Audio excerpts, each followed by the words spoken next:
Hi friends, welcome to Vanshi cafeteria. எல்லாரும் எப்படி இருக்கீங்க?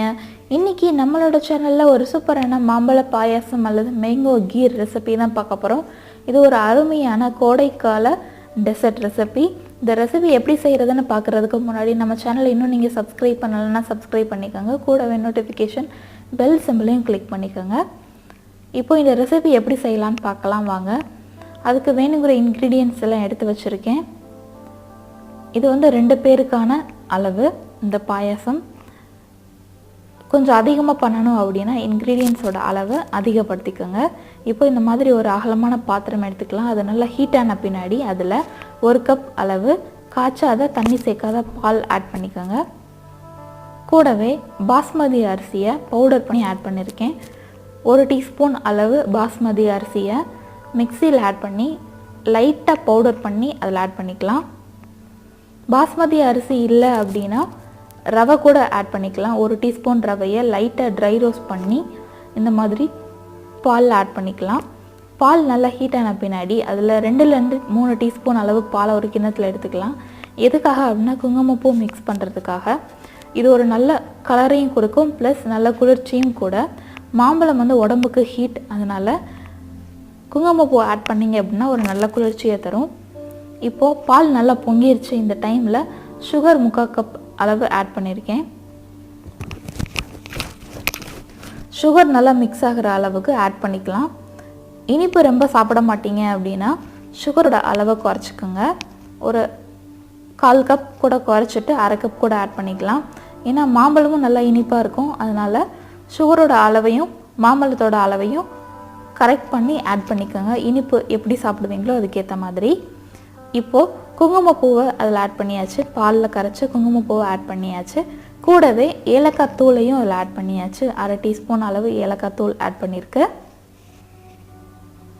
எல்லாத்தையும் நல்லா மிக்ஸ் பண்ணிடலாம். பாலோட திக்னஸ் குறையணும், அதோட பாலோட அளவு குறையணும், ப்ளஸ் அந்த ஆட் பண்ணியிருக்கிற பாஸ்மதி அரிசியும் நல்லா குக் ஆகணும். இந்த 2 ஸ்டேஜும் வந்த பின்னாடி தான் நம்ம ஃப்ளேம் ஆஃப் பண்ணணும். அது வரைக்கும் நம்ம குக் பண்ணணும் ஸ்லோ ஃப்ளேமில். ஹை ஃப்ளேமில் வச்சு குக் பண்ணிங்க அப்படின்னா அரிசி வேகாமல் பாலோட அளவு குறைஞ்சிரும். அதனால ஸ்லோ ஃப்ளேமில் குக் பண்ணிங்க அப்படின்னா ரெண்டுமே கரெக்டாக குக் ஆகி நமக்கு ஃபைனலாக கிடைக்கும். 5 மினிட்ஸ்க்கு ஒரு தடவை மிக்ஸ் பண்ணால் போதும். எதுக்காக அப்படின்னா அந்த பால் ஆடை சுற்றி ஒட்டுது இல்லையா, அதை மட்டும் கிளியர் பண்ணுறதுக்காக.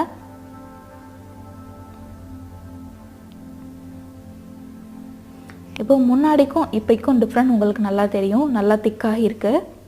இன்னும் ஒரு ஃபியூ செகண்ட்ஸ் இந்த மாதிரி குக் பண்ணிவிட்டு நம்ம ஃப்ளேம் ஆஃப் பண்ணிடலாம்.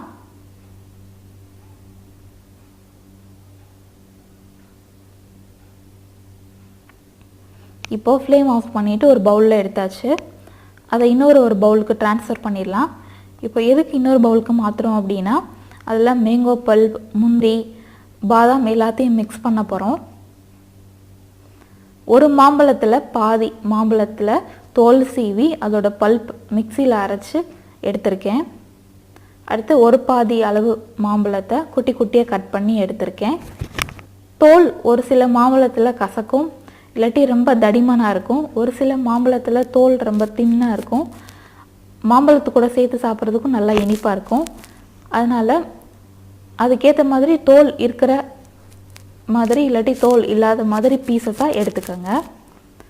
இப்போது நம்ம நெய்யில் வறுத்த முந்திரி, குட்டி குட்டியாக கட் பண்ண பாதாமையும் அதை ஆட் பண்ணி மிக்ஸ் பண்ணியாச்சு. மிக்ஸ் பண்ண அந்த மாம்பழ பாயாசத்தை சர்விங் பவுலுக்கு மாற்றிட்டு அதை டெக்கரேட் பண்ணலாம். மீதி இருக்கிற அந்த நெய்யில் வறுத்த முந்திரி, குட்டி குட்டியாக கட் பண்ண பாதாம் பருப்பு, அடுத்து குட்டி குட்டியாக கட் பண்ண மாம்பழம் எல்லாத்தையும் வச்சு நல்லா அழகாக டெக்கரேட் பண்ணிடலாம். எவ்வளோ கலர்ஃபுல்லாக அழகாக சூப்பராக ரெடியாக இருக்குது பாருங்கள் நம்மளோட மாம்பழ பாயாசம். ரொம்ப டேஸ்ட்டாக இருந்தது, ரொம்ப டிஃப்ரெண்ட் டேஸ்ட்டாக இருந்தது. நம்ம நார்மலாக ஜவ்வரிசி, சேமியா, ரவை பாயாசம் இந்த மாதிரி தான் சாப்பிட்ருப்போம். இந்த மாதிரி மாம்பழத்தை வச்சு ட்ரை பண்ணி பாருங்கள். ரொம்ப டேஸ்ட்டாக இருக்கும், சூப்பராக இருக்கும். இந்த வீடியோ உங்களுக்கு எல்லாத்துக்கும் பிடிச்சிருக்கும்னு நினைக்கிறேன். இந்த வீடியோ பிடிச்சிருந்தது அப்படின்னா இந்த வீடியோக்கு ஒரு லைக் கொடுங்க, ஷேர் பண்ணுங்கள், நம்ம சேனலில் சப்ஸ்கிரைப் பண்ணுங்கள், கூடவே நோட்டிஃபிகேஷன் பெல் சிம்பலையும் கிளிக் பண்ணிக்கோங்க. தேங்க்யூ ஃபார் வாட்சிங்.